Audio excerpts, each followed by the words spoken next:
हिंगोर जा ख़बर शामिल कंदासीं। शिकारपुर ज़िले जे सुल्तानकोट थाणे जे हद मां नामालूम धाड़ियल सॻियूं वासी ॿिनि नौजवाननि खे कोयटा खां वापसीअ ते अगवा करे फ़रार थी विया।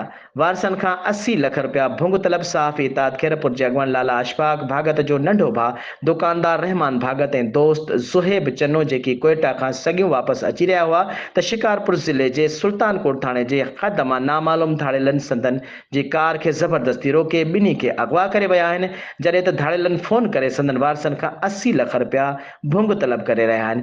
सॻियूं वासी ॿिनि ॼणनि जी अगवा ते सॻियूं शहर में सख़्तु कावड़ जी लहर छाइल आहे। ॿिए पासे साफ़ इताद खैरपुर जे चेयरमैन गुलाम हुसैन गोपांग, सदर Jamal Mahmood Khoro, Yasin Rajpar, Hussain Bakhsh Kubar, doctor Mukhair Muhammad Amir, DIG Larkana, SSP Shikarpur खां मुतालबो कयो आहे त सहाफ़ीअ जे भाउ समेत मुखवी खे बाज़ियाब कराए वञे। ॿी सूरत में साफ़ इताद खैरपुर पारां सख़्तु एहतिजाजी तहरीक हलाई वेंदी।